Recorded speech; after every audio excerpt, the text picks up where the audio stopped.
lugar. Pentecostes é na unidade, comunhão, não é na divisão. De repente, onde há unidade, em nome do Senhor, se prepare para um de repente do céu tocar a terra. Eu vou dizer de novo, e eu já falei que as palavras são proféticas, é palavra de Deus. Onde há unidade, comunhão, nós estamos unidos aqui em nome do Senhor, para celebrar o Senhor, honrar o Senhor, adorar o Senhor, com propósito, não de fazer fofoca, falar mal da vida dos outros, fazer crítica, não, para adorar, honrar, celebrar o Senhor. Se prepare, porque o Espírito Santo vai vir, o fogo do céu vai vir, com um de repente de Deus. Um de repente numa boa unidade de Paulo e Silas, orando e cantando louvores dentro da prisão, abriu as portas da prisão. Imagina o de repente que está para te alcançar hoje aqui. De repente você recebe uma mensagem, a hora que acabar o culto, da resposta que você passou o ano inteiro esperando. O meu Deus é poderoso para isso, alguém crê? De repente veio do céu, se prepare para o de repente do céu. Para de ficar pensando só no de repente das tragédias. De repente vem do céu a notícia que você esperava. Você está em comunhão. Veio do céu um som, como de um poderoso vendaval, e encheu a casa onde estavam sentados. Então surgiu algo semelhante a chamas ou línguas de fogo, que pousaram sobre cada um deles. Todos, quantos? Ficaram cheios de quem? Do Espírito Santo, e começaram a falar em outras línguas, conforme o Espírito os... Presta atenção, para quem não é batizado com o Espírito Santo, principalmente, veio sobre todos. O Espírito Santo não vai ficar olhando para você e dizendo, não gosto de você, não quero você. Todos que estão na unidade e querem, podem receber esse selo de Deus. Pastor, eu não sou bom bastante, eu também não, e recebi. Ele não tem a ver com a sua bondade, tem a ver com a bondade de Deus. Tem a ver sim com o seu propósito. Eu quero glorificar Deus, eu estou na unidade, eu estou na comunhão. Então se prepara, porque é para você. Detalhe, por que eu digo isso? Porque quem habilita é Deus. O Espírito Santo veio para dar a capacidade que faltava em nós. Ele veio para nos habilitar no que não éramos habilitados. Está claro? Aqui, o Naldinho é instrutor de autoescola, não é isso, Naldinho? Aí você pega pessoas que já são habilitadas? Não, mas elas não são habilitadas. Aí você permite que elas dirijam, você fica ao lado ali com os pedaizinhos se precisar, toca o pé no freio.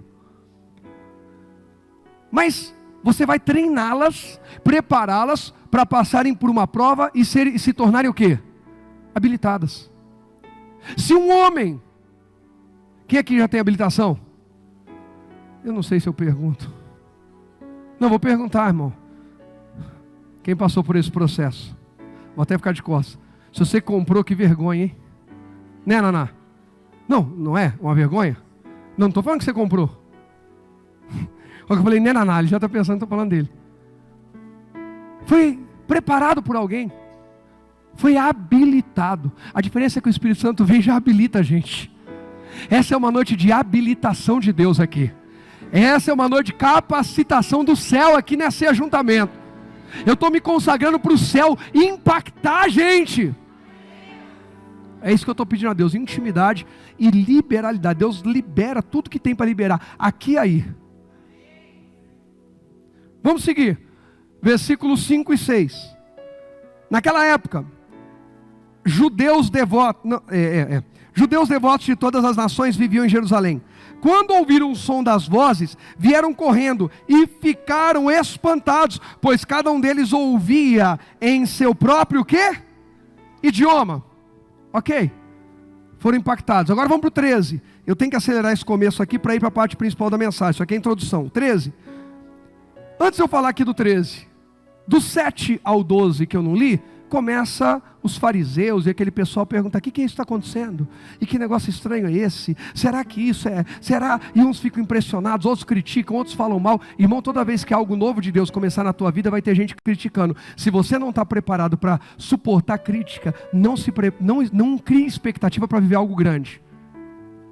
Eu vou dizer de novo isso aqui. Se você não está preparado para suportar, ou se você não está disposto, presta atenção, você não está disposto a ser preparado e capacitado por Deus para lidar com as críticas, para suportar críticas, então não crie expectativa em coisas grandes. Porque quanto mais alto for construído o prédio, mais longe será o alcance dele. Mais gente vai vê-lo de longe, seja para elogiar ou para falar mal. Então quanto maior for a obra de Deus na minha e na sua vida, mais vai ter gente dizendo que bacana, e mais vai ter gente dizendo, é isso, é aquilo, aquilo outro. Mas o meu propósito não é com quem está olhando, não é com quem está julgando. O meu propósito é com quem está edificando. E eu quero ser edificado e estou sendo todos os dias por Jesus. Pastor, me cobraram, eu fiquei magoado. Me corrigiram, eu fiquei magoado. Me repreenderam, eu fiquei magoado. Você não está com uma visão de quem quer crescer. Porque quanto mais você crescer, maior será a pressão, maior será o nível de cobrança.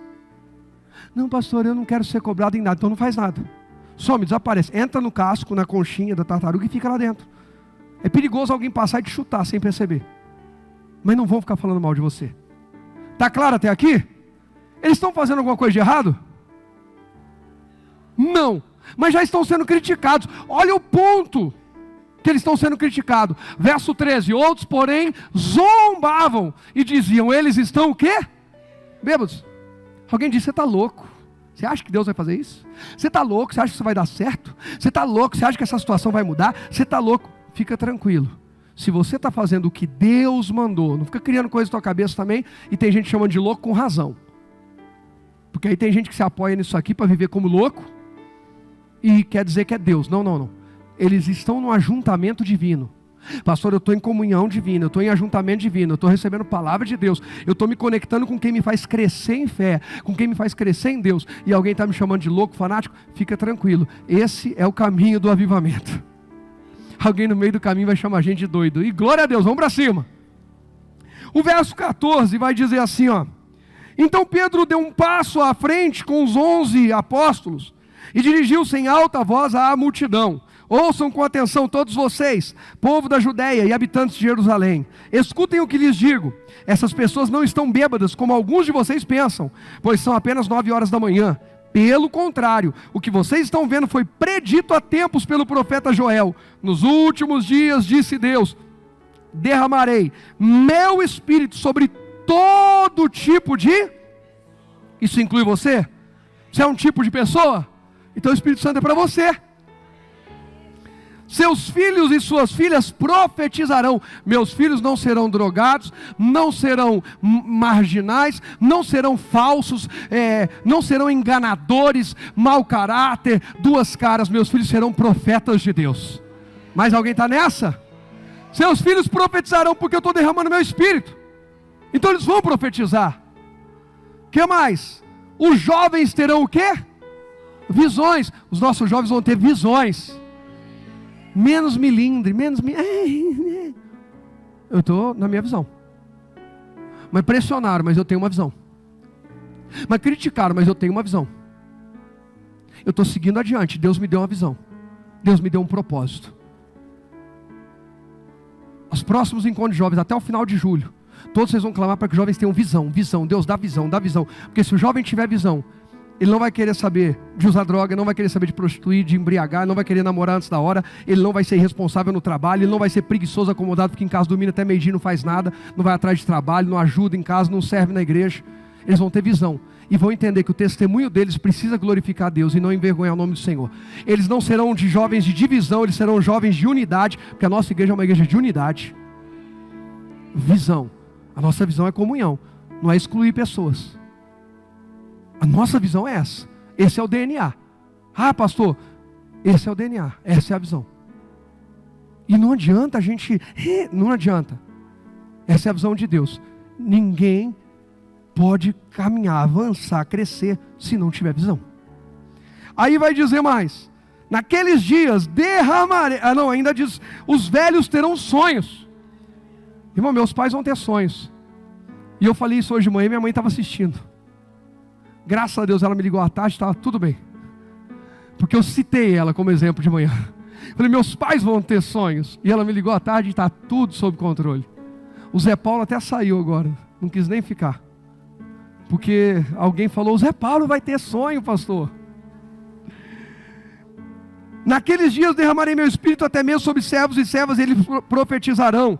Farei maravilhas em cima no céu, sinais embaixo na terra, sangue, fogo e nuvens de fumaça. O sol se escurecerá e a lua se tornará vermelha como sangue, antes que chegue o grande e glorioso dia do Senhor.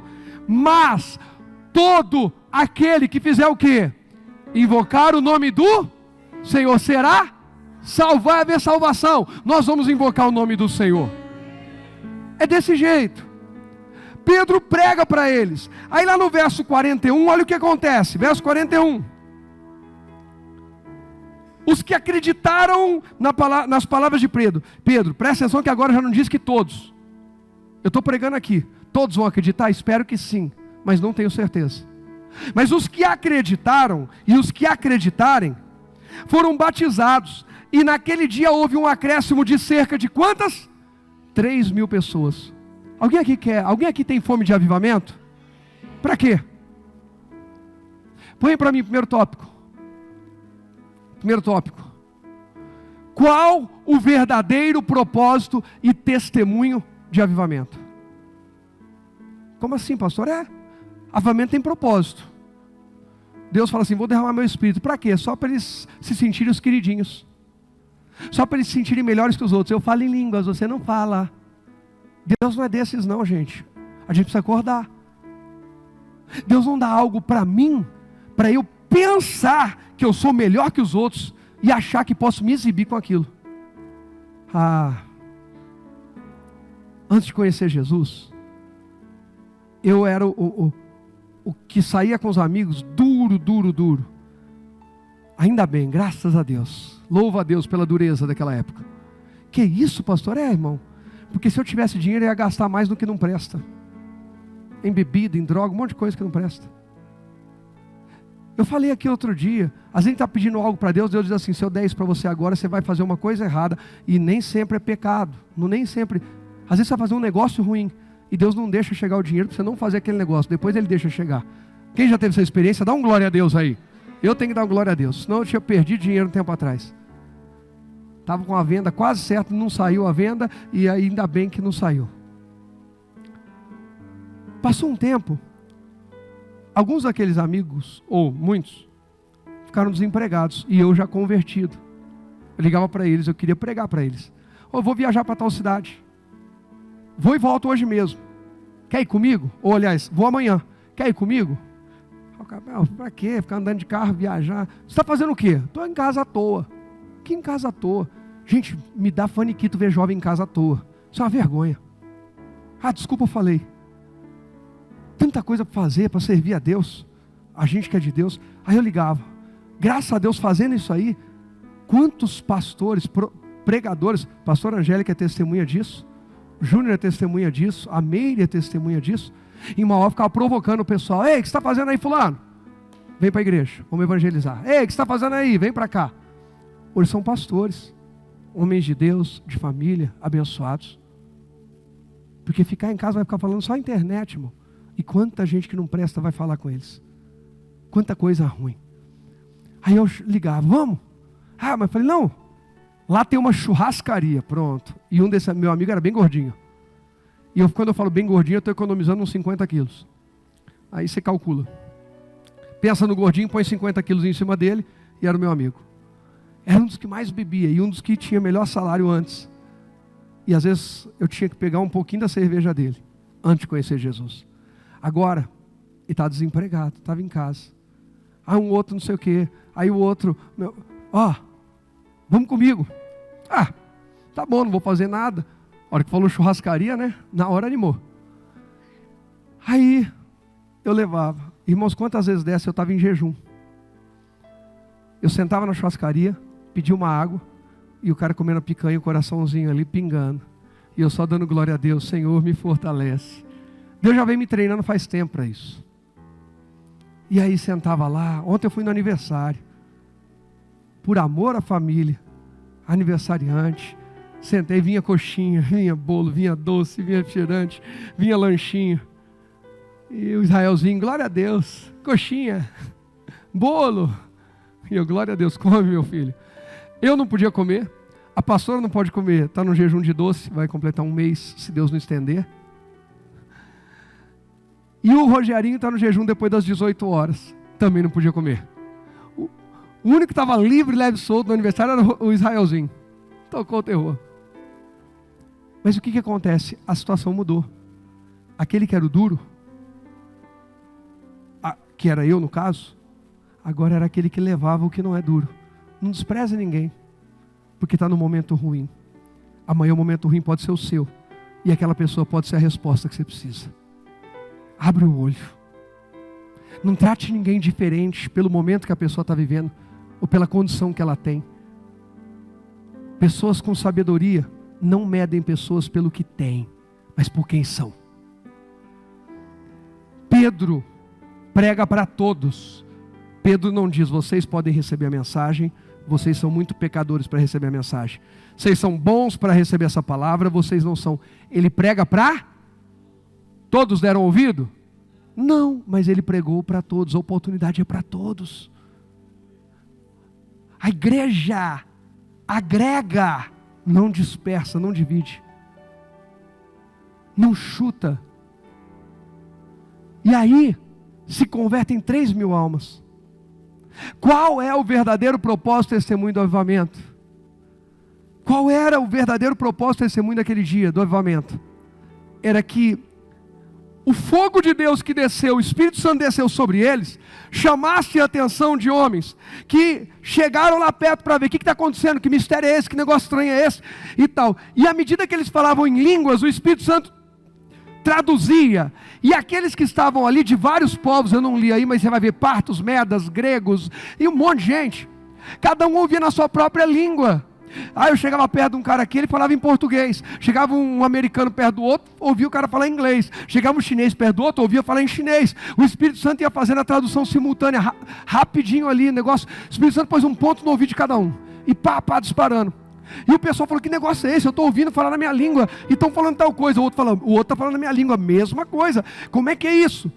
Aí, de repente, começam a dizer, tão bêbado, isso, aquilo. Pedro para e fala, ei, isso que vocês estão vendo aqui é a profecia se cumprindo. E aí Pedro começa a pregar para eles. Sabe qual que é o propósito de avivamento? O evangelho ser pregado. Eu vou dizer de novo. Sabe qual é o propósito de avivamento? O evangelho ser pregado. Deus cura o enfermo para o evangelho ser pregado. Deus ressuscita o morto para o evangelho ser pregado. Deus prospera o quebrado, falido, para o evangelho ser pregado. Deus restaura uma família para o evangelho ser pregado. Deus levanta um ministério caído para o evangelho ser pregado. Deus me trouxe hoje aqui e trouxe você para o evangelho ser pregado. Não importa como a gente chegou, importa como a gente vai sair. Avivamento. Diga, a minha vida vai pregar o evangelho. Presta atenção que eu não disse que você vai pregar o evangelho, você também vai pregar. Mas eu disse que o que vai pregar o evangelho? É o seu testemunho, é a sua mudança de vida, é a sua transformação. Pastor, então o senhor está dizendo que todas as batalhas vão vencer? Não. Ah, pastor, estava indo tão bem, pastor, o senhor vai começar com aquela parte ruim, né? Não, irmão, eu vou continuar com a verdade, do começo ao fim, em nome de Jesus. Sabe o que eu quero te dizer? É que nós pregamos o evangelho quando nós nos comportamos diferente no meio das derrotas. Eu vou dizer de novo, não dá muito amém, muito glória a Deus, muito aleluia, assim, não dá ibope isso. Mas é verdade que precisa ser dita. Nós pregamos o evangelho muitas vezes, mas quando o nosso comportamento diante de derrotas é diferente. Ah, contrariaram ele, chutou a porta, quebrou tudo, saiu do trabalho, tocou o terror. Pegaram no pé dele.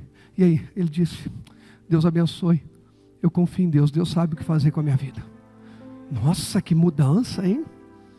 Antes era uma pessoa tão assim. Eu já pensava que ia tocar terror, que ia matar, que ia morrer, que ia isso, que ia aquilo, que ia arrancar os cabelos, que ia murmurar, que ia blasfemar, que ia xingar. E não fez nada disso, não.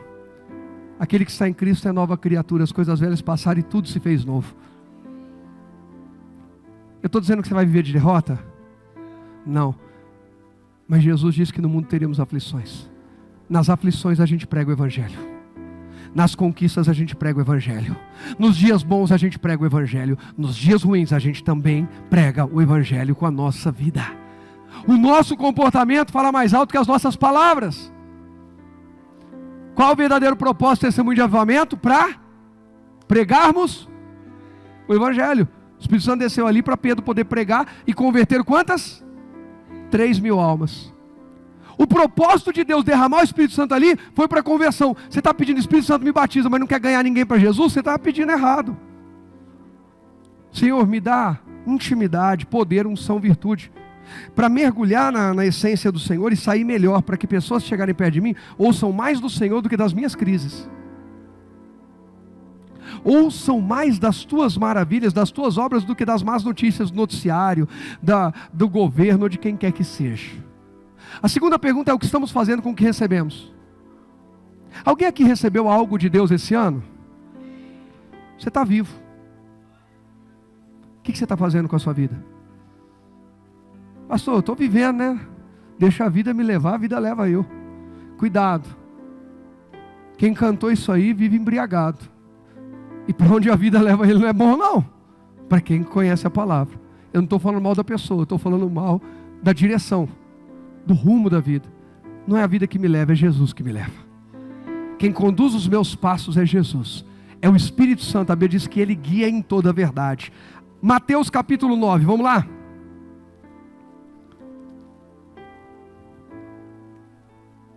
Irmãos, a gente pensa nessa hora, muitas pessoas que a gente conhece deveriam estar aqui para ouvir essa palavra, mas Deus escolheu e a gente está aqui.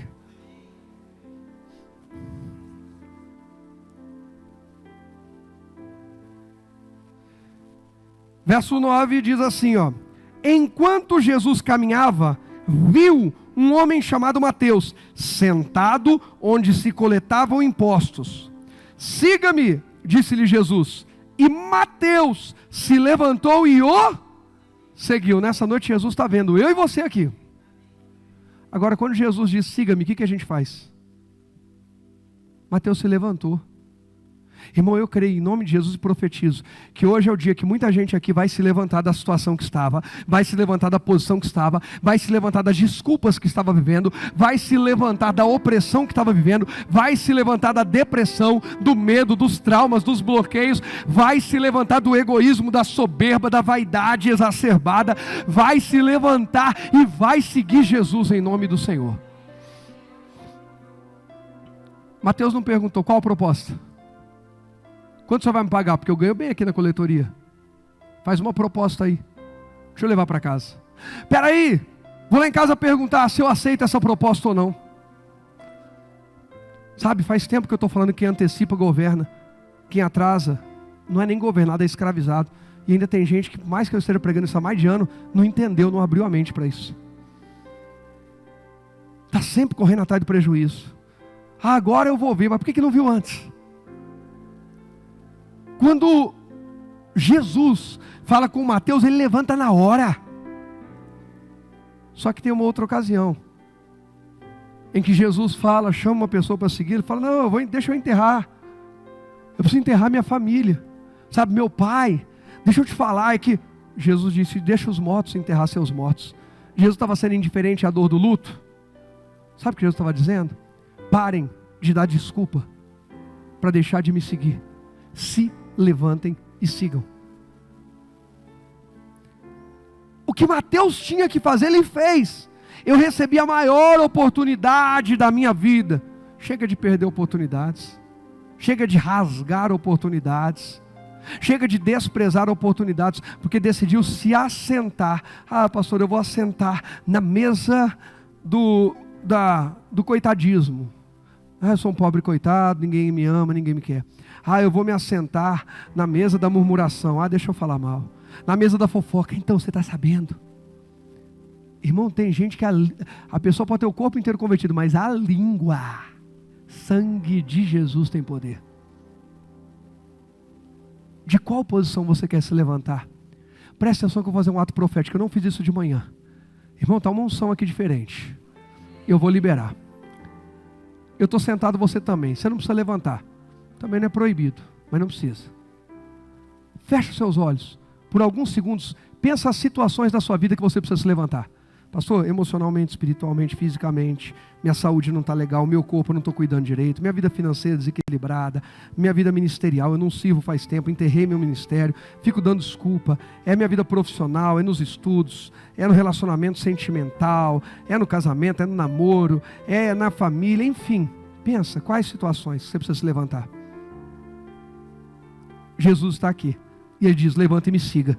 Eu estou levantando você em nome de Jesus essa hora. Eu me levanto levantando aquilo que você colocou diante de Deus. E agora essas áreas que você apresentou para Deus não vão mais ficar paradas lamentando, mas vão seguir Jesus. E onde Jesus segue tem vida, tem milagre, tem restauração, tem transformação. Segue Jesus, se levanta disso aí hoje. Se levanta das mesmas queixas, passa a vida inteira reclamando a mesma coisa. Passa a vida inteira com o ego inflado, se levanta da vaidade, porque eu sou bonitão, e daí? Depois vira tudo esqueleto igual. E que Deus abençoe, que consiga enrugar, porque a melhor coisa que pode acontecer na nossa vida é a gente ficar enrugadinho. Quem não ficou enrugadinho é porque morreu cedo, porque todo mundo fica. Pode operar o quanto quiser, estica daqui, estica dali, ri, levanta o dedão, levanta o dedinho. Bom, tem gente que parece um fantoche, quando ri mexe todos os dedos do pé. Gostei, vocês nem querem sentar mais. Pastor, me levantei, pastor, agora ninguém me segura. É desse avivamento que eu estou falando. Eu pedi para você levantar? Pelo contrário, eu falei que você não precisava. Que no ato profético, eu me levantando, ia trazer a igreja comigo. Mas você levantou. Agora, por que às vezes alguém aqui ministrando louvor diz, dá glória a Deus, você não dá? Está na hora de você levantar disso, né? Por que quando chama, vamos fazer a obra de Deus? Não vou. Nós somos rápidos para algumas coisas e lentos para outras. A gente condiciona. Eu vou servir se essa pessoa também for. Eu vou servir se as coisas melhorarem. Chega. O chamado de Deus é individual. Ele impacta uma família. Ele impacta uma região, uma localidade. Mas ele é individual. A Bíblia diz que no final, cada um dará conta de si mesmo a Deus. Porque o dom que eu recebi é diferente do dom que a pastora Angélica recebeu. E confesso que às vezes eu queria ter o dom que ela recebeu. Eu ministrando, irmãos, eu alongo. A pastora resume. Eu queria. Deus sabe, irmão, de coração, o quanto eu oro por isso. Mas é uma guerra, irmão. A hora que eu vejo, está eu aqui explanando, abrindo. Mas ela tem o dom dela, eu tenho o meu. Claro que eu não estou acomodado, eu quero dar uma melhorada, preciso. Mas eu preciso entender que eu não posso parar de servir, ou viver frustrado, porque eu não estou com o dom dela. Quem está entendendo? Então, de hoje em diante, você não vai mais justificar a falta de servir a Deus, por causa de um dom que você não tem, ou porque alguém tem, não tem, alguém apoia, não apoia. Jesus está chamando, levanta e me segue. Pode sentar de volta, se você quiser também, você é livre. O povo está animado, né, Naná? Presta atenção, onde é que Mateus está sentado? Numa cadeira, pastor. Uhum. A Bíblia fala de uma mesa. Que mesa é essa? Não é de impostos. É mesa onde se coletavam. Diga comigo, mesa da coletoria. Diga, mesa do recebimento. Quem gosta de receber aí, dá um glória a Deus. Bacana, gente, incrível. Mas não deixa a sua vida parar aí, porque vai dar ruim. Mateus estava na mesa de receber, Jesus mandou levantar e sair dela. Pastor, estava indo tão bem. Irmão, fica tranquilo que vai melhorar. Vai piorar para depois melhorar. Que hora que piora, pastor? A hora que Deus espreme a gente. Mas no final ele liga tudo bonitinho. Põe o próximo tópico aí para mim, por favor. Primeira mesa, eu vou falar de duas mesas hoje. Primeira mesa, qual é? A de receber. Enche de fora para dentro. Mas e a alma também foi cheia? Gente, Mateus está numa posição incrível. Ele recebe impostos, ele recebe muito dinheiro. Aquele dinheiro é de dentro para fora ou de fora para dentro? Fora para dentro. Aquele dinheiro satisfaz? Sim. O raso, o profundo e o íntimo não. Mateus, para conseguir aquela posição, não foi brincadeira não, gente. Não era qualquer um, eu quero ser coletor de impostos, eu vim aqui me apresentar para o governo romano. Não. Ele precisou passar por uma concorrência pública, ganhar aquela concorrência, conseguir uma vaga especial. Imagina a vaga mais procurada no Brasil, de concurso federal. É fácil entrar? Não. E está ele lá, recebendo. O trabalho dele era ilícito. Era ilícito, errado? Criminoso? Ilegal? É legal. Apesar do povo de Israel não gostar de ver um dos seus irmãos, alguém do seu povo, cobrando imposto do seu povo, porque o governo, o Império Romano, os dominou. Mas a justificativa é mais ou menos aquela assim, alguém teria que cobrar. Melhor que seja eu, do que alguém, um romano. O romano vai ser menos impiedoso que eu. E alguém, já que alguém tem que cobrar, não sou eu que estou criando a ideia de explorar o povo judeu. Eu só estou trabalhando numa coisa que já é realidade. E aí Mateus vai lá. Só que aquela mesa custou muito caro para ele. Além de ter que ganhar uma concorrência pública, além de ter que conquistar aquela vaga, também custou o ódio do seu povo. O pessoal olhava para ele e dizia: como é que pode fazer isso com o próprio povo? Mas você pode ter certeza que grande parte das pessoas olhava e dizia: eu queria uma vaga daquela para mim. Eu queria estar onde ele está. Eu queria ter o sucesso que ele tem. Olha a posição dele, olha a vida dele. Alguém aqui concorda? Mateus seria o cara que hoje, quando ele postasse algo no Instagram, todo mundo ia entrar lá curtindo. Aí ele ia falar: arrasta para cima que eu vou te ensinar como ser um coletor de impostos. Arrasta para cima e vem comigo. E todo mundo ia atrás. Ilusão. Ilusão com aquilo que enche de fora para dentro. Ei, Deus está nos chamando para sermos cheios daquilo que é de dentro para fora, e não de fora para dentro.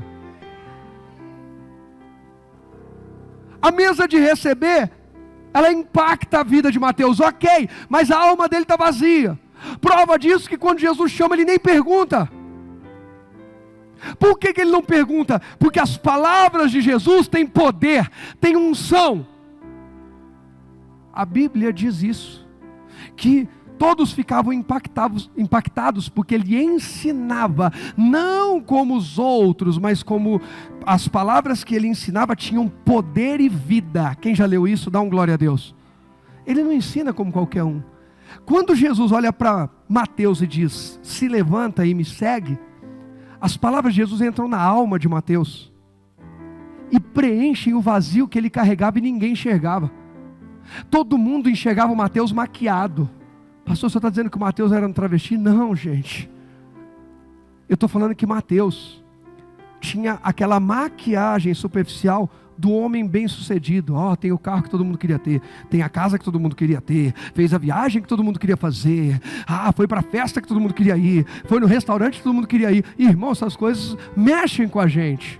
Mas quando Jesus entra na nossa vida, a gente começa a perceber que aquilo que é importante não é o que a gente está vendo lá de fora, mas é aquilo que mexe dentro da gente. Pare de se iludir. Hoje em dia não precisa nem da maquiagem, né? Hoje tem os filtros. Tempo atrás disse que o Instagram falou que ia remover os filtros. Teve mulher que entrou em depressão no mesmo dia. Acabou a minha vida. Eu estou solteiro, não consegui enganar ninguém a tempo. O pior é aquelas que nem são solteiros, ou aqueles, porque também tem muito homem. E gente, eu não sou contra não, de vez em quando eu vou gravar um vídeo, fazer uma coisa, uso filtro. Pelo amor de Deus, quem está entendendo o que eu estou dizendo? Eu estou falando contra a maquiagem, contra se arrumar e contra filtro. Sabe qual é o problema? É quando você vive em função disso. É quando a gente vive atrás de uma imagem que não demonstra a realidade. Quem aqui já viveu assim? Já estou com a mão levantada. Eu já vi atrás de uma imagem que não era a realidade. Alguém aqui diga amém. O que Mateus está fazendo, o que Jesus está fazendo com Mateus é: vou te libertar de uma vida atrás da imagem. Você vai vir para frente e vai viver de verdade. É o que Jesus está fazendo com a gente hoje. Você vai sair da imagem, aquela aparência, aquela coisa por fora, e agora é de dentro de você. É o que Jesus falou para a mulher samaritana junto ao poço de Jacó. A mulher falou assim: como é que pode? Você fala que é maior que Jacó? Jesus disse, Abraão, aliás, é o poço de Jacó, aliás. Jesus vai lá, estou com sede. Aquela mulher fala: eu vou pegar aqui o balde e tal. Aí Jesus falou: quem bebe dessa água volta a ter sede, mas quem bebe da água que eu dou, não volta a ter sede. Ela fala, mas o Senhor é maior que nosso pai Abraão, que nos deu os poços, maior que Jacó, o Senhor... Jesus diz, olha, quem bebe dessa água volta a ter sede, mas quem bebe da água que eu dou, essa água não cessa mais, porque ela se faz dentro da pessoa, rios de águas vivas que jorram para a eternidade. Sabe o que Jesus está querendo dizer?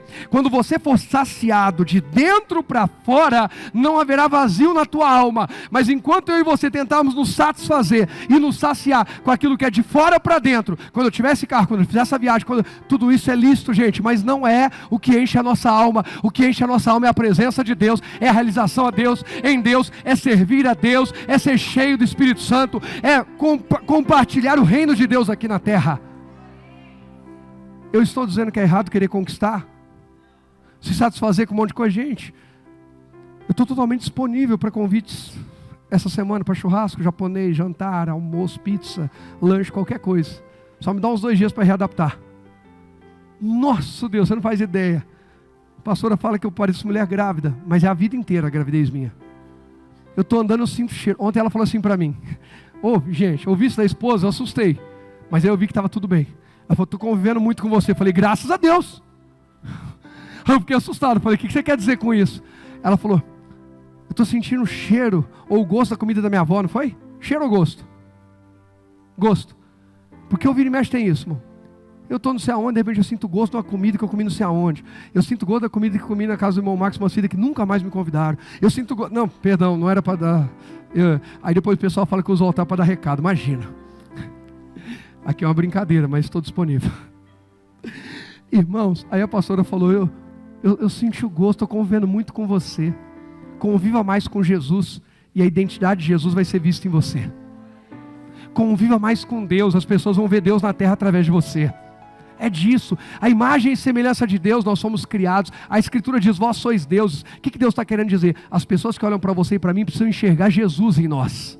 Antes de enxergar o Rogério, enxergam Jesus. Antes de enxergar o carro que eu tenho, a roupa que eu visto, a viagem que eu fiz, eles enxergam a palavra que eu compartilho, a vida que flui de dentro de mim. É disso que Deus está derramando hoje aqui. É essa fome que a gente precisa ter. O resto é superficial.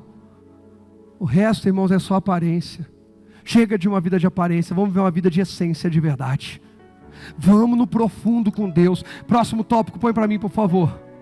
Nossa fome de avivamento, de intimidade com Deus, está diretamente ligada ao nível do quê?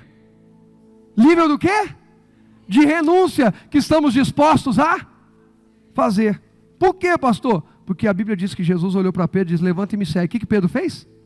Levantou e seguiu. Imagina um soldado romano vendo, largou a mesa da coletoria, outros cobradores de impostos, largou, e sempre tem alguém querendo a nossa vaga, irmão. Fica reclamando do que você tem, tá? Tem gente que ia querer estar na tua posição. Tem gente que queria estar no teu trabalho, ter o teu carro, ter a tua mulher, o teu marido. Tem vagabundo e vagabunda para isso. Desculpa ter falado vagabundo, mas é. Gente que vai atrás de gente casada é vagabundo. Que isso, pastor? Se quiserem me processar, não, é um santo ungido é o diabo na terra, Satanás. Tem alguém que queria ter os filhos que você tem? Tem alguém que queria... Posso falar? Tem gente que queria estar na igreja que você está. E às vezes você fica, eu não gostei, louvor, os irmãos não sei, pastor, esse domingo acho que exagerou, pediu isso, falou aquilo, falou que tem que servir. E tem gente dizendo, como eu queria estar lá, como eu queria estar lá, como eu queria estar servindo. Então para de reclamar e valoriza o que você tem. Porque tem gente que estava doido para ter a vida que a gente tem. Quando Mateus se levanta, alguém já deve olhar e falar assim, deixa eu correr e contar. Abandonou o posto, vai perder a vaga e eu vou entrar no lugar dele. Gente, é ou não é assim a vida? É ou não é assim, gente? Quem trabalha em empresa grande sabe como é que é. Quem trabalha em empresa grande sabe. Você está rodeado de uma tão grande nuvem de serpentes e escorpiões. Mas ainda bem que Jesus falou que a gente pisa serpentes e escorpiões. Não é para pisar os outros não. É que você passa sem ser atingido. Servindo a Jesus. Mateus se levanta. Aquilo era a vida de Mateus até aquele momento. Ele renuncia. Você está disposto a renunciar aquilo que era a tua vida para seguir Jesus? Você vê que saiu uns 4 amém. Irmã Elisângela, que é nítido o amém dela, e mais uns 3 que vieram no vácuo. Nós estamos dispostos a renunciar a nossa vida para seguir a Jesus? Só que a gente precisa lembrar que Jesus falou que o caminho dele tem uma cruz nas costas. A gente ainda quer seguir? Sabe, essa não é a mensagem que dá ibope, mas é a mensagem do reino.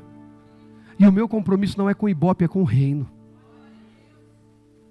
Jesus, quem quiser vir após mim, ele falou, negue-se a si mesmo, tome a sua cruz e me siga. Mateus naquela hora, o Pedro está doido para entrar aqui, irmão. Umas 3 vezes já fui falar Mateus, veio Pedro na boca. Pedro, fica na sua que hoje não é com você. O pastor falou com o Espírito do Pedro, não, irmão, só brinquei. Porque tudo hoje tem que pôr legenda.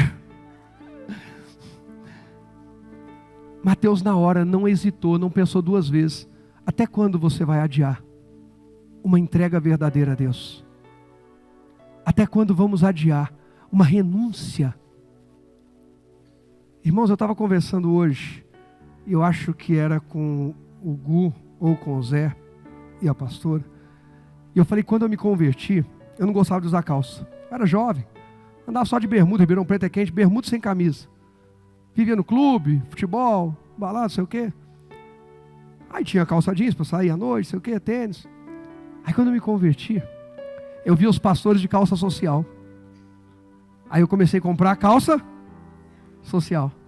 Aí eu vi os pastores de sapato. Comecei a comprar sapato, porque eu estava olhando para uma referência. Pelo amor de Deus, então vamos vestir igual eu. Calma. Aguenta aí. Calma.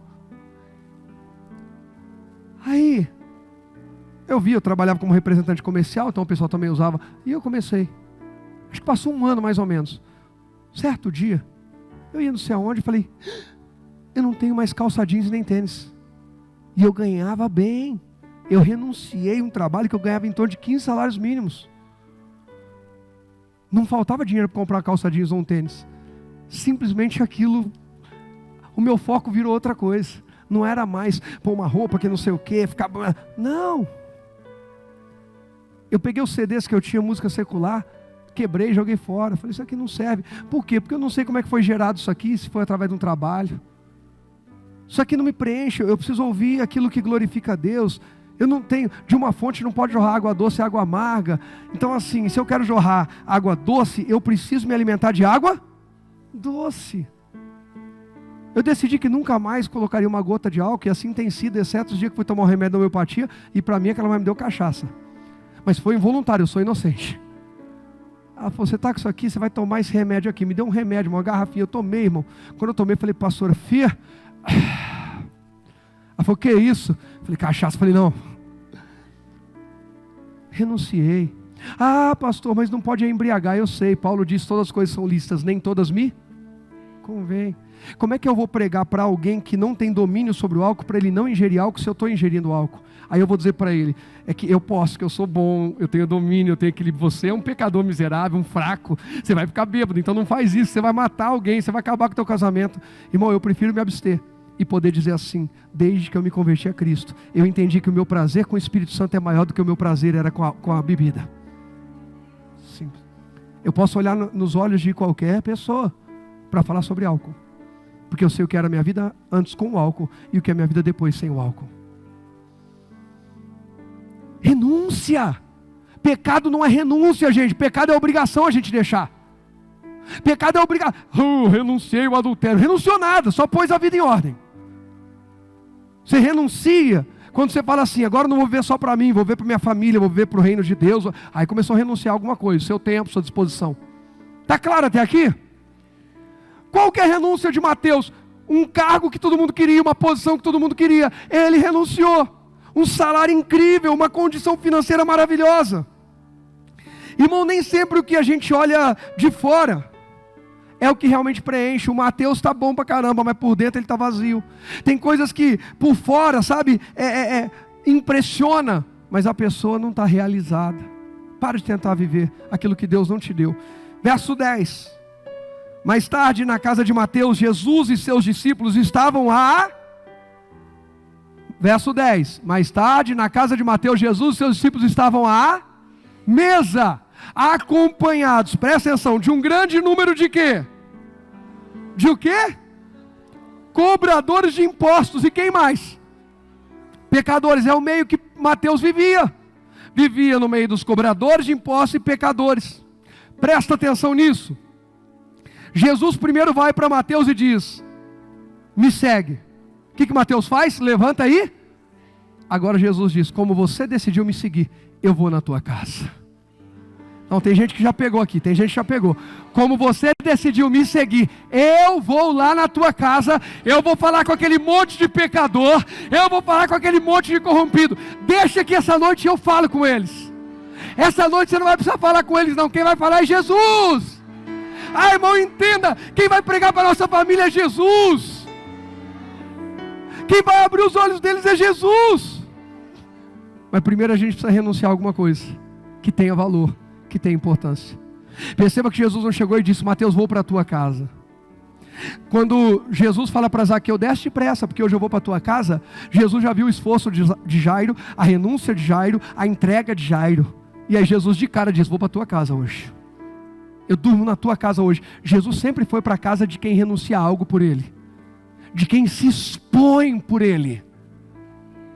Irmão, tem gente, aqui na igreja não, em nome de Jesus, mas tem gente que os vizinhos, no trabalho, nem a família sabe que você se converteu. De tanto que a pessoa consegue disfarçar. Só que disfarçar de não convertido é viver como corrompido, como ímpio. Não tem outro jeito. Se vai disfarçar, então está vivendo uma vida maligna. As pessoas veem Jesus em nós, pedem oração para a gente. As pessoas perguntam onde que a gente vai, onde que é essa igreja. Eu não estou falando no primeiro momento não, no primeiro momento ninguém quer. Mas a hora que o bicho pegar, eles vão atrás.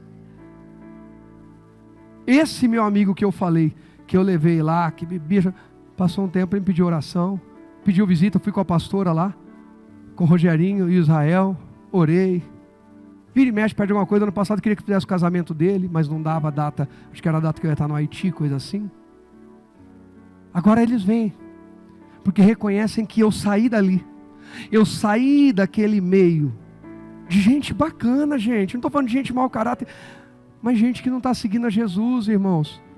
Não serve para mim, eu preciso andar com quem segue a Jesus. Amós 3,3 diz que não andam dois juntos se não estiverem de acordo. Eu encorajo quem não serve Jesus. Aí na minha casa, quando eu vou dar um jantar para Jesus, eu chamo todos os pecadores. Nós vamos fazer isso nas casas de bênçãos. Vamos chamar os pecadores, vamos chamar os colegas de trabalho. O que você vai fazer? Eu vou dar um jantar lá em casa. Você não precisa entrar em detalhe, um jantar lá em casa. Para que serve o avivamento? Para que Jesus avivou a vida de Mateus? Para Mateus ser usado como discípulo, mas para Mateus dar a oportunidade do evangelho chegar aos seus amigos, cobradores de impostos e pecadores. Os milagres que Jesus quer operar na minha e na sua vida têm o propósito de alcançar alguém. Mas se a gente não quer glorificar a Deus e diz que nós conseguimos porque nós somos bons pra caramba, eu sou bom, eu sou isso, eu sou aquilo, Jesus não vai andar com você, e você já não está andando com Ele. Está claro até aqui? Quem anda com Jesus, Jesus faz questão de ir para a sua casa. Segue a Jesus. Jesus me mandou segui-lo pregando o evangelho. Eu não tenho outra vida a não ser essa. Eu faço alguns negócios por fora, faço um investimento aqui, um outro negócio ali, procuro ter umas fontes de renda, algumas coisas, pensando na minha família. Aí a pastora fala assim: não adianta nada, no final você dá tudo para a igreja, dá tudo para Jesus. Mas que bom ter o que dar. Ruim seria não ter o que dar. Mas a minha vida é seguindo a Jesus. E aí o que acontece? Tem situações que eu não sei como fazer, a hora que eu vejo Jesus já está lá. Irmão, alguém quer Jesus na sua casa? Se levanta e siga Jesus, porque Ele vai dizer: eu vou para a tua casa, eu vou comer na tua casa, na tua mesa vai ter diferença. Põe para mim o próximo tópico, que é a segunda mesa. Põe aí para mim, por favor, o próximo tópico. Segunda mesa, é a mesa de compartilhar. Presta atenção, quem está oferecendo o jantar? Quem está oferecendo o jantar? Mateus, o anfitrião. Quem está bancando o jantar? Não diz aqui a Bíblia que era uma festa americana, cada um traz um prato. Até porque era uma vergonha para eles fazerem isso. Mateus convida, Mateus paga. Quem convida, paga. Eu cresci e aprendi isso aí. Minha mãe falava: quem convida, paga. Por isso, irmão, que eu fico esperando o convite. Não convido, fico esperando. Me convida que eu estou disponível. Brincadeira, quem me conhece sabe que não é nada disso, mas também pode ser. Mateus convida, ó, vamos para minha casa hoje à noite. Por quê? Porque eu vou fazer uma janta especial. Eles vão para a janta especial, irmãos. E Jesus está lá. No meio, sabe o que Mateus vai fazer? O que aconteceu num outro jantar onde Lázaro estava. Alguém já ouviu falar do Lázaro? Jesus fez o que com Lázaro? Ressuscitou. Para quê? Só para o Lázaro viver bonitinho? Não. Depois tem um jantar. Lázaro está à mesa com Jesus. Naquela mesa tem um culto de ação de graças pela vida de Lázaro. Naquela casa, naquela mesa tem celebração a Deus. Irmão, a tua casa celebra a Deus? Ou a tua casa é um antro de pecado, mentira, engano, fofoca, falsidade, de atacar os outros? Vamos falar agora daqueles irmãos. Você viu fulano como é que estava? E outro? Tô desconfiado que o outro isso. Aquilo outro. Peraí que as crianças estão aqui. Deixa pra gente falar isso no quarto. Você continua na sua casa. O ambiente espiritual é o mesmo. E o que você vai trazer espiritualmente para a tua casa é a mesma coisa. Está claro aqui para alguém? Naquela casa onde Lázaro está, ele testemunha e Jesus prega. Na casa de Mateus, ele testemunha e Jesus prega. Na casa da sogra de Pedro, Jesus já entra curando a sogra de Pedro. Ela levanta para ir? Levanta para servir. Quando a febre sai da sogra de Pedro, ela levanta na hora e vai servir. Ela não fica de resguardo mais 7 dias, só ver se a febre foi embora de verdade. Ela levanta e vai servir, porque eu não tinha condições de servir por causa dessa doença. A doença foi embora, agora eu sirvo. Irmãos, Jesus quer curar com o propósito de nós nos levantarmos e servirmos. É sair da mesa. Primeira mesa é a mesa, alguém lembra? Primeira mesa é a mesa do quê? Receber. A sogra de Pedro recebeu na primeira mesa, mas não ficou acomodada, se levantou e foi para a segunda mesa. Agora eu vou dar, agora eu vou servir. Jesus está chamando você para se movimentar. Chega de ficar sentado, pregado, parece que essa cadeira aí tem prego. Se levanta disso e vai servir a Jesus. Sai da mesa de receber e vai para a mesa do dar. Por que, pastor, que eu tenho que ir para a mesa do dar? Pastor, está tão bom aqui, é uma mesa tão confortável, tão bacana. Põe o próximo tópico, eu vou acelerar aqui. Depois em casa você lê do verso 11 ao 13, eu não li tudo, mas você vai ver que, presta atenção, Jesus está com os discípulos. O jantar que Mateus teve que bancar não foi pouca coisa não, porque Jesus está com os discípulos. Mateus está integrando o grupo agora, mas já tem discípulo com Jesus. Então assim, eu vou na tua casa jantar, mas vou levar minha equipe. Mateus diz, ok. E você convida os seus amigos cobradores de impostos, porque se tem jeito para você, tem jeito para eles. Para de se achar melhor do que quem está na vida que você estava antes. Teve jeito para você, para mim tem jeito para eles também. O mesmo Deus que me salvou, salva eles. Achamos pecadores. Para ouvir Jesus, pode chamar todos os pecadores que você quiser. Tem uma mesa posta hoje aqui. E vamos dizer a verdade, nós é que bancamos essa mesa. O pecador, quando entra aqui pela primeira vez, a gente fala para ele, você tem que pagar o aluguel do mês. É assim? Não. A gente vai pagar o aluguel. A gente diz para ele, você vai ter que pagar conta de luz sozinho. É assim? Nós pagamos. Ele só entra aqui alimentado. Ele entra aqui acolhido, é amado, é cuidado. Mas ele vai ser encorajado a deixar o pecado e andar com Jesus. Seguir Jesus agora. Mateus banca. Aí eles vão começar a dizer. Os fariseus sempre. Chegam nos discípulos, Jesus diz assim, o mestre de vocês come com pecadores e cobradores de impostos. Aí é interessante que no verso 12, se eu não me engano, põe só para mim o verso 12 lá do Mateus 9. Jesus toma a frente. Eu preciso falar isso para você porque foi incrível, Deus deu hoje de manhã. Jesus ouviu o que disseram. Os fariseus estão perguntando para quem, que eu acabei de falar? Para os discípulos de Jesus. Tem algum discípulo de Jesus aqui? Aí o mundano, o pecador, vai acusar você, vai dar aquelas tiradas, que eles gostam de tirar, né? E aí, adiantou ser crente? E aí? Quero profetizar mais uma vez aqui. Que quando esses chegarem para falar de você, atacar você, vai acontecer isso aqui. Jesus ouviu o que disseram e respondeu. Jesus vai tomar a frente e dizer assim, deixa que essa é comigo. Deixa que essa eu respondo. Deixa que eu tomo a frente da tua vida. Estão zombando de você, agora vão ter que falar comigo. Estão humilhando você, agora vão ter que tratar comigo. Quem tentar nos depreciar, nos derrubar, puxar o nosso tapete, Jesus toma a frente e diz, agora é comigo. Os discípulos dele, alguém quer ser discípulo de Jesus? Tem que renunciar. Tem que sair da mesa do receber e ir para a mesa do dar. compartilhar. Aí você vai começar a ver Jesus entrar e responder antes de você. Você não vai precisar ficar respondendo. Irmão, essa imaturidade, descontrole emocional, de ir para a rede social, ficar expressando seu coração para os outros zombar de você. Deixa de ser besta. Você põe um desabafo lá para atingir o Joãozinho, não é o João aqui, é o Joãozinho. O João aqui é Joãozão. Aí o Joãozinho nem vê, quem vê é o Pedrinho. O Pedrinho, que é seu amigo, fica magoado, diz assim: está jogando uma indireta para mim. Você perde uma amizade boa para tentar atingir uma amizade ruim. Porque é besta. Porque a mentalidade ainda é imatura, insegura, complexada, precisa curar isso. Rede social não é lugar de desabafo nesse sentido. De tentar, e vou dar uma dica aqui. Se algum dia você quiser dar uma indireta para mim, me marca. Não, pastor Rogério Fontelas, essa é para o senhor. Aí põe sua indireta. Pronto. Não, pastor, aí nem indireta, é direta. É, irmão, porque se você colocar uma indireta, eu não vou entender que é comigo. Aí pôs lá: nossa, é duro essas igrejas que não pregam. Eu falo assim: está falando de outras igrejas. Não precisava falar, mas graças a Deus a nossa não é assim. Ah, tem pastores que estão nem com as ovelhas. Fala assim: graças a Deus a gente se importa, né? Outro que não deve se importar. Irmão, eu estou igual uma mensagem que eu vi muitos anos atrás, do pastor Cláudio Duarte. Ele falou: estou vivendo tão leve, tão positivo, que quando eu estou ministrando, se uma meia dúzia de pessoas, 10 pessoas levantar e for embora, eu já penso assim: está tão bom que eles foram buscar mais gente. Que incrível. Metanoia. Mudança de mentalidade. Poxa vida, olha aí, olha o pessoal com falta de respeito, ninguém me ama, ninguém me quer. E foram buscar mais gente, olha aí. Falei hoje de manhã para Naná, né, Naná? Tocou, cantou, o povo foi embora, estou indo buscar mais gente. Mas vigia, pode não ser. Mas irmão, deixa Jesus defender você. A Bíblia diz que Deus justifica os seus escolhidos que clamam a Ele dia e noite. Quem tenta se justificar demais é porque não está clamando a Deus. É porque não está tendo contato com Deus. Aí Jesus toma a frente. As pessoas saudáveis não precisam de médico, mas sim os doentes.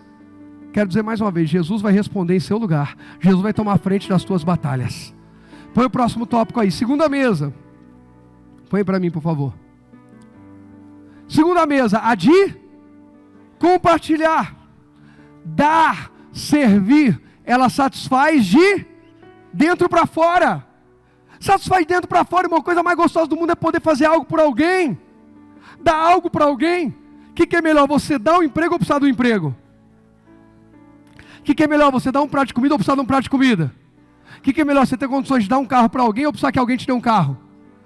O que é melhor, você pagar a viagem de alguém ou precisar que alguém pague a tua viagem? Melhor é dar do que receber. Olha para quem está do teu lado e diga: mudou, hein? O espírito pedinte vai sair daqui, irmão.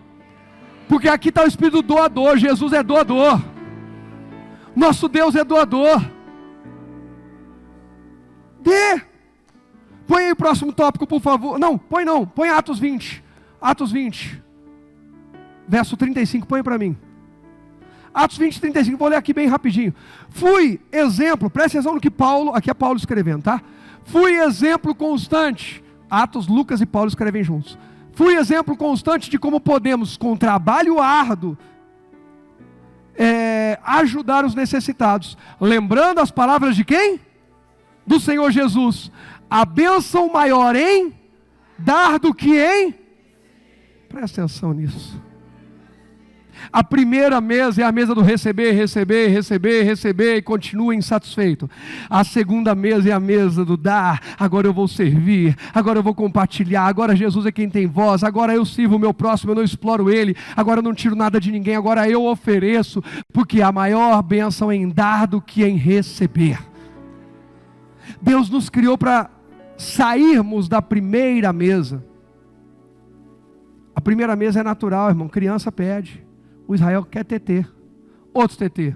Agora ele conta, 2 TT. Ele conta quantos foram. Daí a pouco ele fala 3 TT. Teve um dia desse que ele falou 4 TT. Eu falei: sangue de Jesus tem poder, até onde vai essa lata de leite? Eu falei: Senhor, multiplica o leite como o Senhor multiplicou os pães e peixes. Porque 4 TT num espaço tão curto de tempo, papai vai ter que clamar a Deus bastante. Mas ele pede. Criança pede ou não pede? Mas adulto aprende a dar. Nós precisamos amadurecer na fé. Nós precisamos crescer a ponto de dizer: melhor é servir do que ser servido. Nós precisamos parar de ser aqueles coxos espirituais ou emocionais, sempre alguém tem que me carregar no colo. Quando for preciso, não há pecado, não há problema algum. A Bíblia diz, pedi, dar-se-vos-á. A gente se assenta na primeira mesa, pelo amor de Deus, gente. A gente chega na igreja sentado na primeira mesa. A gente está cheio das coisas do mundo, as coisas que nos encheram de fora para dentro. E aí a gente vai ouvir Jesus e vai aprender que a gente pode se levantar e ir para a mesa onde nós recebemos algo, flui de dentro de nós vida, e agora a gente vai compartilhar.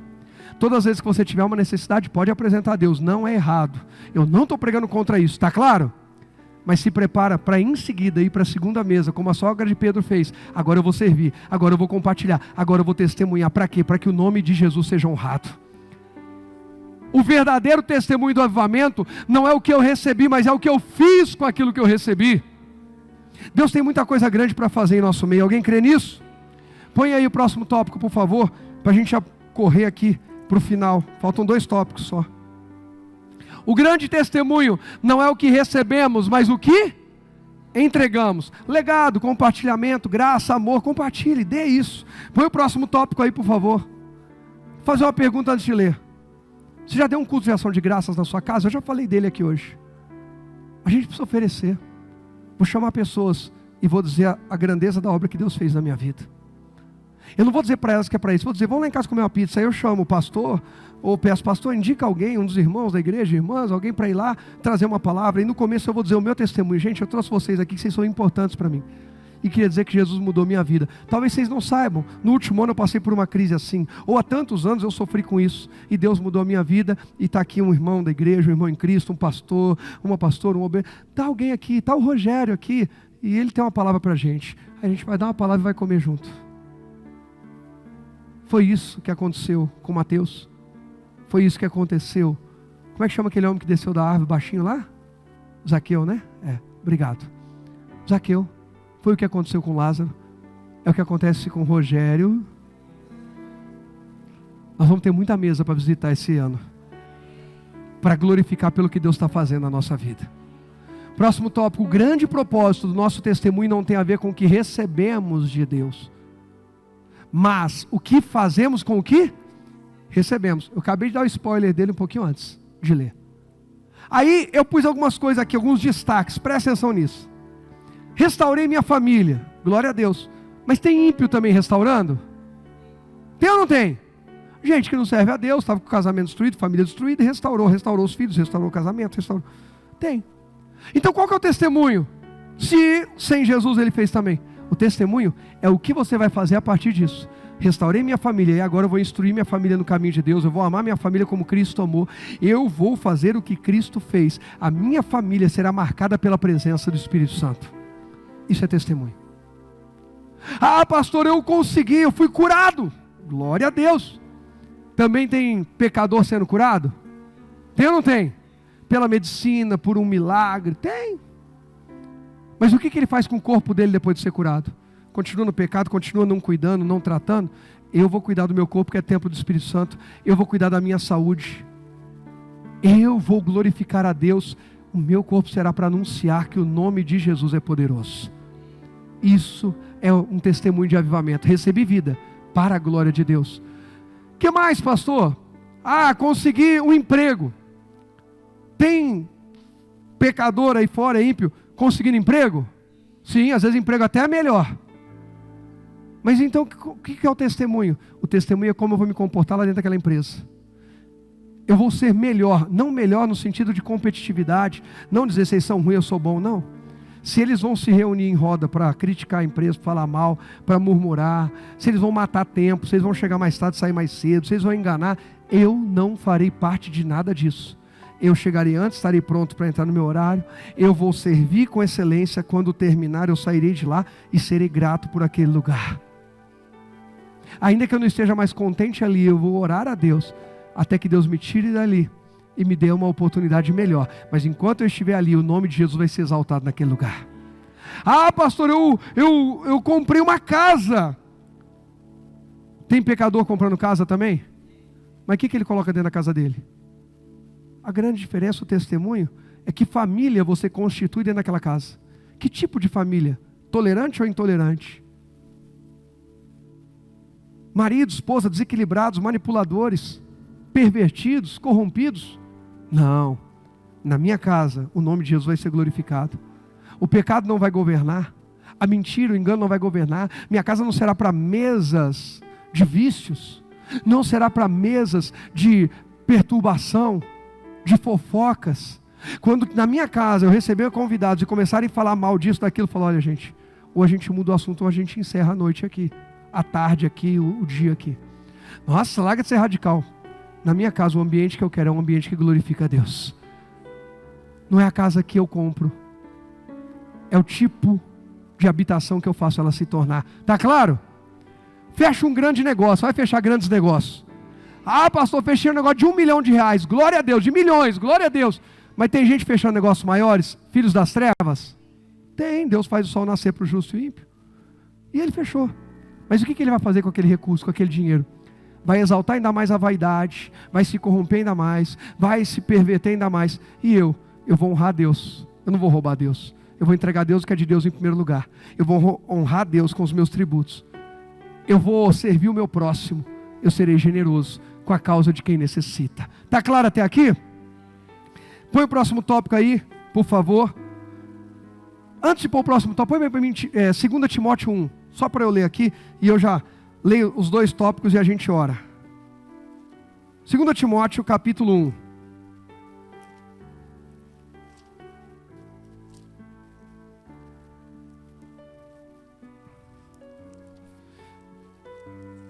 Pronto. 2 Timóteo 1, verso 6. O presbítero... Não, virou aqui, caiu no título. 2 Timóteo 1, 6. Por isso, quero lembrá-lo de avivar a chama do dom que Deus lhe deu quando impus minhas mãos sobre você. Paulo está orando por Timóteo e falando sobre avivar o dom que havia nele. Na Almeida Revista e Corrigida, Paulo diz, pelo que peço que despertes o dom que há em ti pela imposição das minhas mãos. Aí o verso 7 vai dizer assim, ó, verso 7. Pois Deus não nos deu um espírito que produz temor e covardia, mas sim que dá poder, amor e autocontrole. Portanto, jamais se envergonhe de falar a outros sobre nosso Senhor. E também não se envergonhe de mim, que estou preso por causa dele. Com a força que Deus lhe dá, esteja pronto para sofrer comigo por causa das boas novas. Pois Deus nos salvou e nos chamou para uma vida santa, não porque merecêssemos, mas porque este era seu plano, desde os tempos eternos, mostrar sua graça por meio de Cristo Jesus. Essa é uma noite de ativação e despertar e avivar dons espirituais nesse lugar. Põe aí o próximo tópico, eu já vou ver os 2 tópicos agora rapidinho. Você não vai ficar preso na mesa do receber, mas foi chamado para caminhar e servir na mesa do dar, entregar e compartilhar, como já falei. Paulo diz, Timóteo, desperta esse dom e vai servir. Mas Paulo está preso, ok, mas vai servir. Mas Paulo, não se envergonhe, não faça disso uma crise na sua vida, vai adiante. Próximo e último tópico para a gente orar. O reino de Deus, olha como é que ele é. No reino, a grandeza está no serviço, está no servir. Quem serve é o maior. Pediram para Jesus, uma mãe falou, Senhor, permita que o meu filho sente uma à esquerda, outra à direita. E Jesus disse assim, olha, isso não está no meu controle, é o Pai, mas deixa eu ensinar uma coisa para vocês. No reino dos céus, quem quiser ser o maior, quem quiser ser o primeiro, sirva a todos. Que essa noite, cada um de nós seja despertado, para nos movermos da primeira mesa, a mesa do receber, para a segunda mesa, a mesa do compartilhar, e servindo ao próximo, possamos ser supridos em Deus, e venhamos transbordar da glória de Deus. Só quem crê, diga amém.